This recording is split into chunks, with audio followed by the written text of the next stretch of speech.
You know, one could legitimately ask why a 54-year-old guy, emphasis old, is going to all this trouble. And, you know, if I'm being honest, all this expense. And you know, I ask myself that sometimes. Matter of fact, I asked myself that this morning. And there's an answer. So let's get to that. You want to survive out here, you gotta know where your towel is.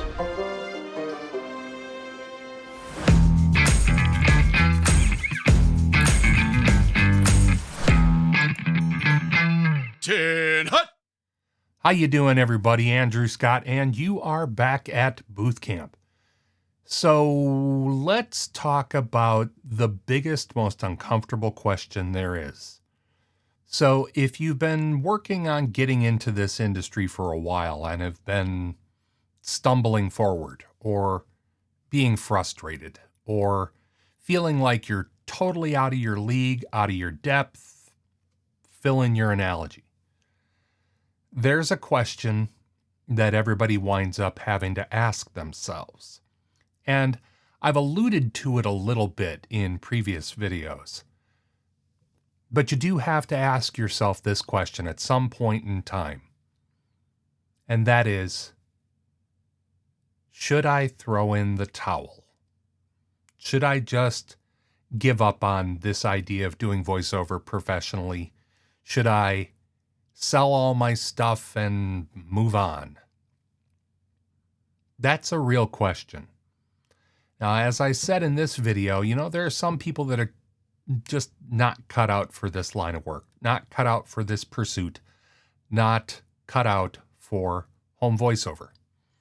And again, as I said, I really feel that most people can be successful in home voiceover to one degree or another. Now, that one degree or another is the real question.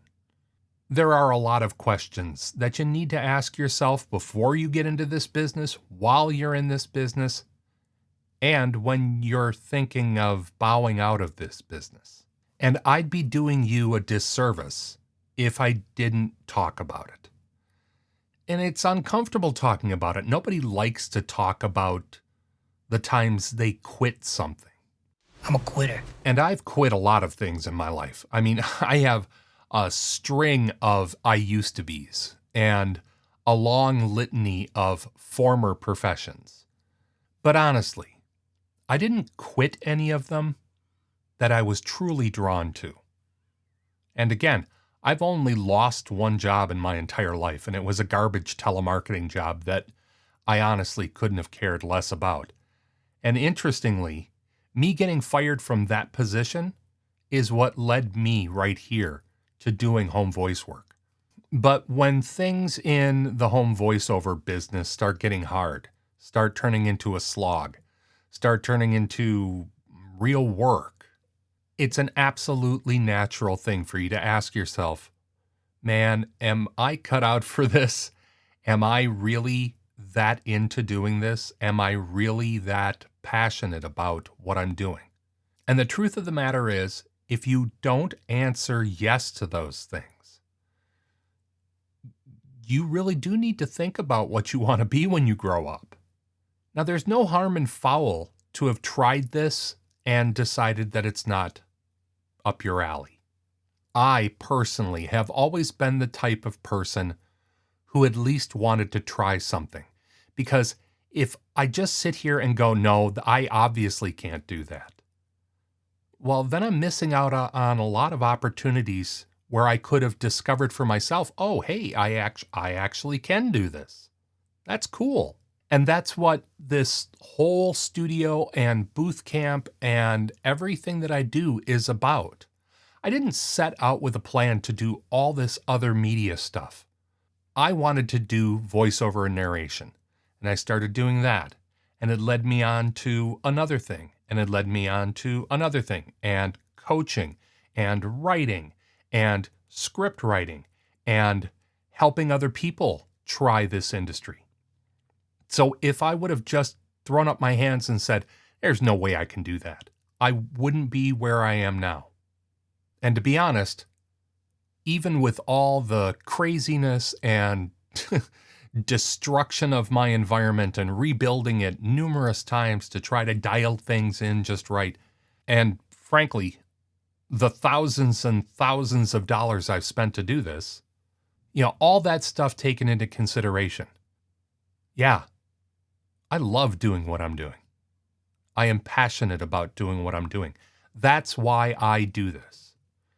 But make no mistake, there have been times, even times in the recent past, where I've thought, man, is it time to just kind of hang this up? Now, speaking about my VO business, no, I was not referring to that. I'm referring to all the other things that I do. And I walked in my studio here this morning with an idea for a video. And interestingly, it's not the one that I'm doing now. When I walked into my studio, I stopped and I thought about all the work it was going to take to make this one little video. And I went, why do you still do this? I've got nearly 200 followers here on YouTube. I've got a small but growing group of people that have formed a community around me on Discord. And they're awesome people. And shout out to my Discord crew. Thank you guys so much. But there's no question, it is an immense amount of work. And it is an immense amount of money. Frankly, a lot of it was money that I didn't have.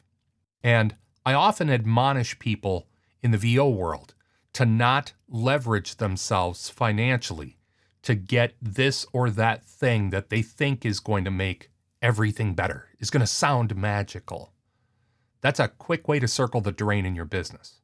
But to be totally honest, I leveraged myself to the nines to set up this studio yet again, to buy the cameras, to buy the lighting, to buy video switching equipment for my podcast. And, I didn't have the money, but my partner said, look, this is what you do.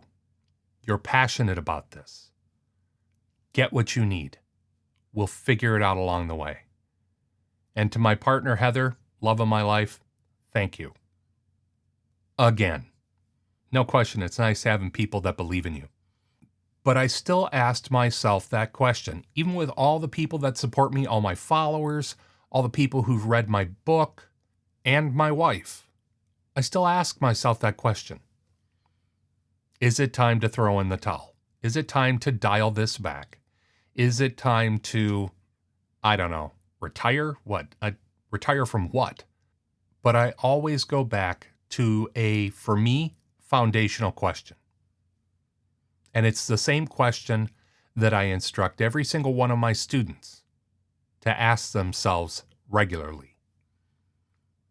Do I love doing this? So I'm Gen X, right? 54 years old. And like everybody in my generation, or anybody I would actually be friends with, I'm a big fan of Douglas Adams and Hitchhiker's Guide to the Galaxy. And of course, the big famous trope from Hitchhikers is know where your towel's at. Now, I'm not going to go deeply philosophical and wax poetic about, the importance of towels. But I've always kind of used that as a metaphor for knowing what's truly important to you, knowing what your passions are, knowing what your real love is. Knowing that helps keep you moving forward in life. And being willing to re-examine that is a really important skill when it comes to things like entrepreneurial pursuits. And home VO is an entrepreneurial pursuit, no question. And like anything, knowing when to throw a towel in and step away, it's important. There has been a lot of things that I've done in my life that when I started out, I was very passionate about them. But that passion waned and got smaller, and the stress and the strife started going up until it was disproportionate. The passion didn't outweigh the price. And I don't want to be the type of person that puts an actual, dollar sign on every single thing. I don't think that's a good way to go about life. But in this day and age and in this economy, you have to think more broadly about your passions and your pursuits and your income and your stability. And maybe now is not a good time to try to make a passion pay. So thinking about it, there's never anything wrong with thinking about it. There's never anything wrong with stepping back and reevaluating. And if you come back after reevaluating and it still speaks to you, in my opinion, you really don't have much of a choice in the matter. You have to keep going forward. Home voice work is a skill, a craft, but above everything, it's an art form. Home voice artists are capital A artists. And when you're an artist, really, to be a creator, you must ask yourself in the stillest moment of your night, if it were truly denied you to create, would you die? And if your answer is yes, you have no choice. I mean, that is your choice, because there's no poor and indifferent place for an artist. That's where you are, that's what you do, and that's it. And it's not an easy life, but that's your life. Yeah, that's right. You can't help but art. So knowing where that passion is at all times, that's important. Knowing where your towel is at helps keep you grounded, helps keep you in the game, helps buoy you when it's just work. When the fun part of being in front of the mic is gone, and the not so fun part of just sitting there at a computer, grinding away, is all that's in the room with you. Douglas Adams was very right. Knowing where your towel is at is the number one thing above anything else. And that's the most important question there is. Now, there are other questions that follow that. And again, in one of my earlier videos, I made reference to reality. And that's important to take into consideration here. You can love something very, very much. You can be very passionate about it. But if you don't feel like you're making progress with it, growing with it, or helping it grow into something bigger and sustainable, that question of, is it time to change course or quit? That comes up. And it's right to come up. Truth of the matter is, there are a lot of things that we can be very passionate about that can't pay our bills. And so you ask yourself, is it time?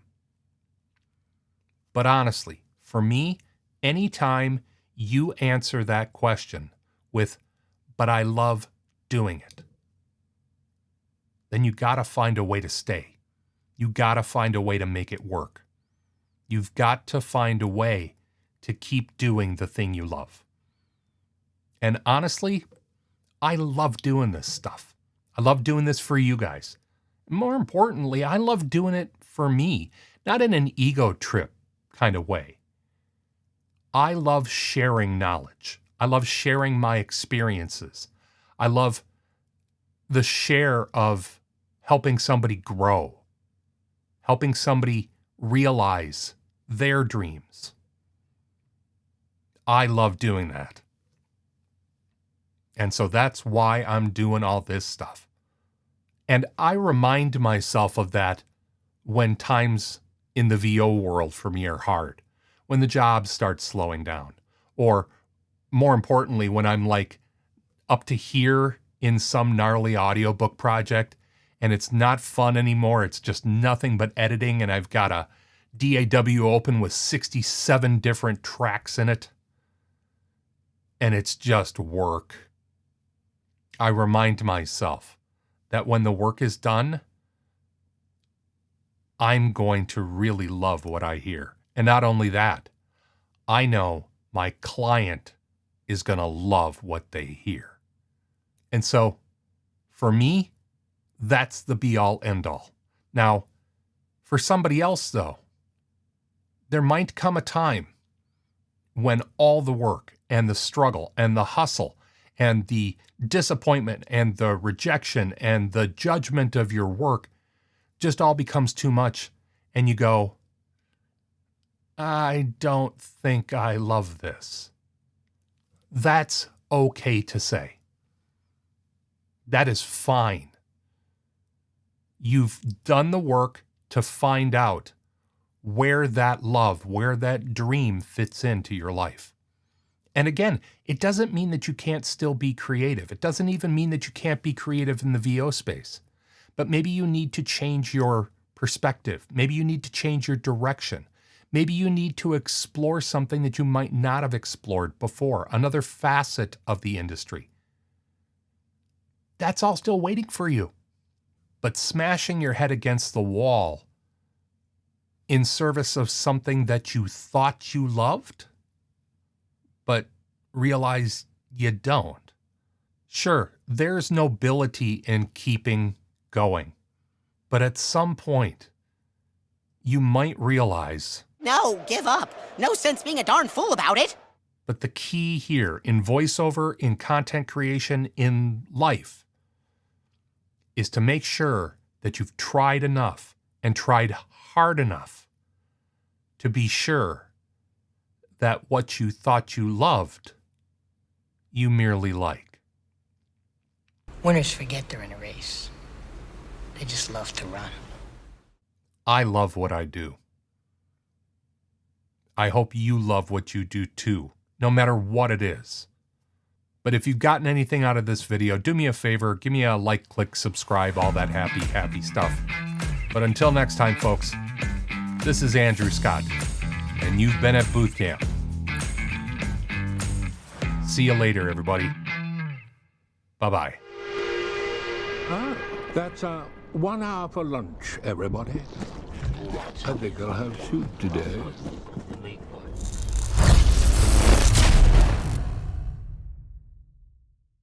Dismissed.